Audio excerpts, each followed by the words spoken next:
Guardsmen already on hand for the race immediately triaged the wounded. The event's medical tent was transformed into a trauma unit. I saw one guy with... Every year my friend Cindy invites us to her condo in Boston for Patriots Day and the running of the marathon. And every year I either have to work or something comes up, and so I haven't been able to get there. That particular year, my husband was traveling, and my daughter and I, Chelsea, said, why don't we go? It'd be fun. I was escorting them on a cultural tour of the schools in Cape Verde, as well as interviews with the Minister of Education in Cape Verde. We went to the schools all day, and there's a 6-hour difference between Boston and Cape Verde.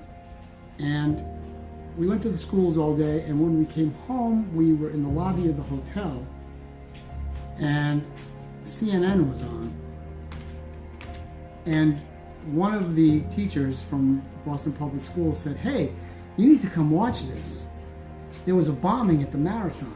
Boston. Apparently there's been an explosion at the Boston Marathon, I am told. One of our producers, Matt Frucci, is there on the ground talking to us by phone. What can you tell us, Matt? Hi, it was about 15, 20 minutes ago near the finish line on Boylston Avenue here in Boston when I heard 2 explosions. The first one I saw closer to the finish line from where we were. It was big, it was booming. I saw a big amount of smoke come up. One of the people that was with me, she was also a teacher in the Boston Public Schools. Her boyfriend was an EMT, and he was in the medical tent at the finish line.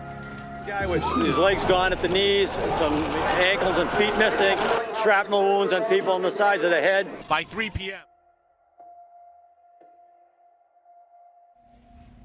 I was particularly upset because my daughter Chelsea and my wife Sherry had planned to go to a friend of my wife's condominium just at the finish line and watch the marathon from the balcony of the apartment, and then later the plans were to go down to the sidewalk and watch as runners came across the finish line. When my mom offered for us to go and see it, I was like, yeah, that sounds like a great day. And it would be just the two of us because my dad was traveling, and we were gonna visit my mom's friend, and we were gonna be at the finish line. And I remember talking to her about it and being like, I know we're gonna stay in her apartment, but I want to make sure like that we go to the finish line. Like, I want to see people crossing the finish line. I want to actually experience it. And I remember having that conversation with my mom, and she was like, yeah, absolutely, we're gonna do it. Well, she lives right on the corner right near the finish line, just maybe a block from the finish line. And so we said, okay, we're gonna go. I was an athlete in high school, and I had a game that was canceled because of the rain like the week before, and it got rescheduled to Patriots Day, which is the day of the bombing.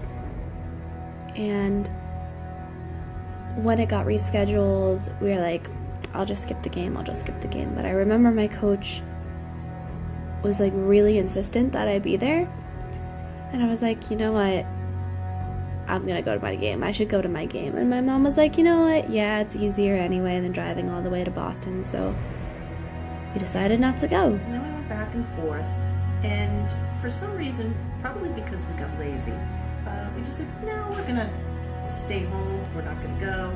And we hung out at home, we went to the game, we really had a... I didn't know if they were at the finish line. I didn't know if they were up in the condo. I had no international phone, though the woman whose boyfriend was the EMT did have an international phone. So she called, and of course, all the lines were jammed. She couldn't get through to her boyfriend. She was really upset. She let me borrow her phone. I called home. I couldn't get through to anybody. At one point, I got through first. I talked to my wife, who said, oh no, we decided not to go. Chelsea had a soccer game. The traffic was too big, too heavy. The whole thing was kind of overwhelming, so we just decided not to go.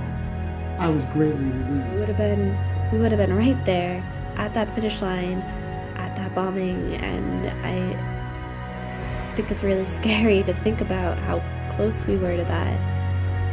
And then just as I listen more and more, like, there's so many people I was close to that had to deal with this and had someone who was affected by this. And Like so many people who knew people who were running and who knew people who lived there.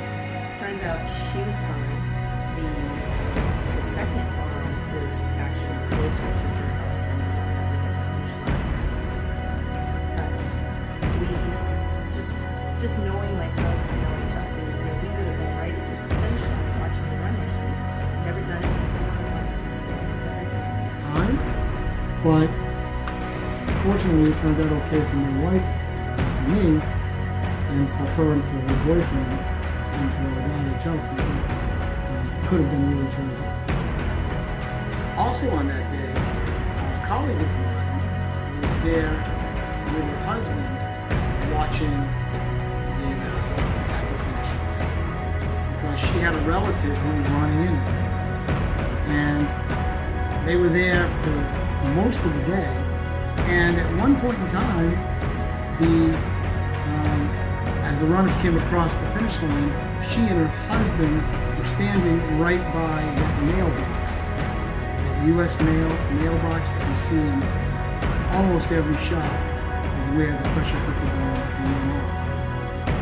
And her husband was actually seated on top of that mailbox. When her relative came across the finish line, he jumped off of the mailbox, and the two of them followed their relative up a ways, maybe 2 blocks, a block or so, and they were taking pictures a block or two away when the first bomb went off.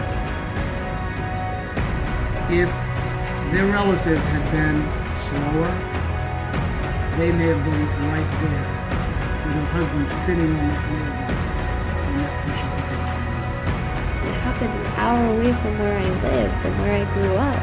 Like, it's a really crazy thing, and it really made me realize how this isn't limited to outside the country or in one of those like big cities far away. It can happen close to home. Like, all of these things can happen anywhere, and these events stop you from living your life.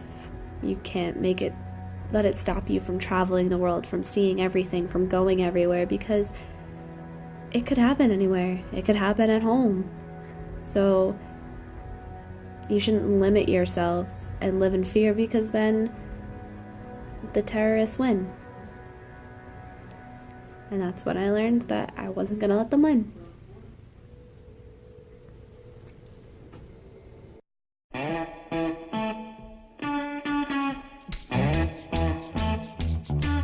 gonna tell you a story